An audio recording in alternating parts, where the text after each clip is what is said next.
अब मेन काम ये रहेगा कि सोमवार के दिन किस प्रकार से बाजार रेट कर सकता है, क्योंकि जिस प्रकार से कल यानी कि शुक्रवार को भारतीय बाज़ारों में जो कुछ भी देखने को मिला, थोड़े नेगेटिव इंडिसेज आते हुए ज़रूर दिखाई दिए। बाजार 25,000 के नीचे की क्लोजिंग ज़रूर दिखाता हुआ नज़र आया, लेकिन आप एफआईआईज़ की और डीआईआईज़ की बाइंग और सेलिंग का आंकड़ा देखोगे तो ये होना ही था। एफआईआईज़ की तरफ से फिर से 4,163 करोड़ की सेलिंग देखने को मिली है, वहीं डीआईआईज़ की तरफ से 3,731 करोड़ की बाइंग देखने को मिली है। तो डीआईआईज़ भी अब धीरे धीरे ठंडे पड़ते हुए दिखाई दिए हैं एफआईआईज़ के मुकाबले। जहीं आप देखोगे तो इस महीने में ही लगभग 55,000 से 60,000 करोड़ की सेलिंग एफआईआईज़ करते हुए नजर आए हैं। उसी हिसाब से डीआईआईज़ भी लगभग इतनी ही खरीदारी, लेकिन इससे थोड़ी कम खरीदारी करते हुए दिखाई दिए हैं। तो एफआईआईज़ की तरफ से ये भारी सेलिंग का आंकड़ा काफ़ी अहम रहने वाला है। लेकिन जो आज मेन खबर रहेगी वो रहेगी चाइना की तरफ से। आज आप यहाँ पे कोने में देख सकते हैं कि किस प्रकार से चाइना आज जो है लगभग 10 बजे बाद प्रेस कॉन्फ्रेंस करने वाला है, और प्रेस कॉन्फ्रेंस से क्या कुछ निकलता हुआ नजर आएगा, क्योंकि वो जो फिस्कल स्टिमुलस पैकेज है उसकी फिर से एक फ्रेश जो आप यहाँ पे देख सकते हैं कि जो फ्रेश पैकेज है उसकी घोषणा कर सकते हैं कि वो इकोनॉमी को बूस्ट करने वाले हैं।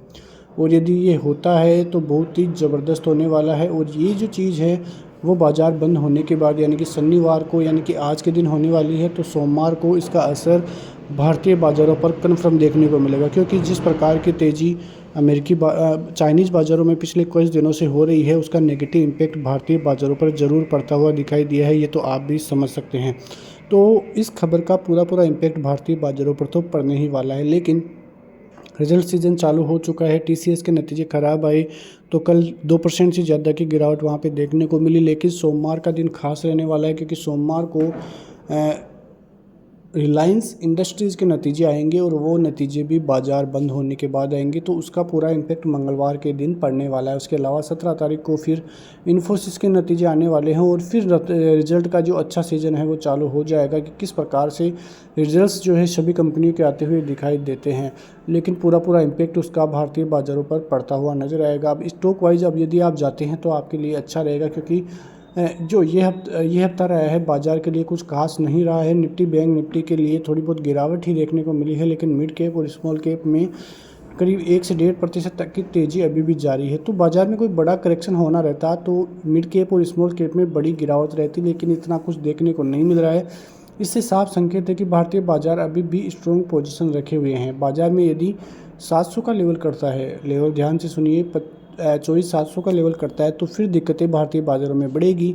जब तक ये लेवल नहीं कटेंगे, इससे नहीं मानना कि भारतीय बाज़ारों में कोई बड़ी करेक्शन आ सकती है। लेकिन 700 का लेवल करता है तो फिर आपको 24,200 24,000 तक के टारगेट भी आते हुए नीचे की तरफ दिखाई दे सकते हैं। बैंक निफ्टी की हम बात करेंगे तो बैंक निफ्टी में जो ऊपर का स्तर है 51,600 का, वो तो कट ही नहीं पाया है।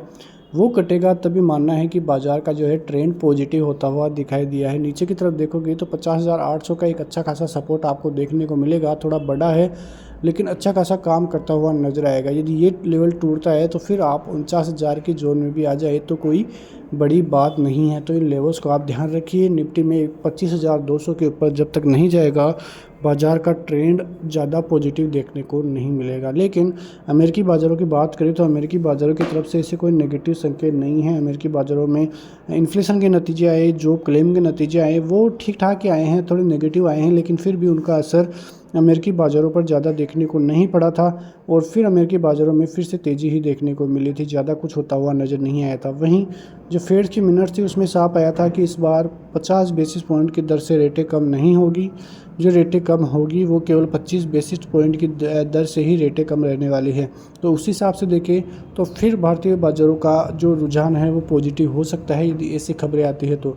ज़्यादा कॉन्फ्लिक्ट इजराइल और ईरान के बीच है, यदि वहाँ से वीकेंड में कुछ देखने को मिलता है तो फिर उसकी दिक्कतें सोमवार के दिन ही भारी पड़ती हुई नजर आएगी। वैसे कुछ ज़्यादा चीज़ें नहीं हैं।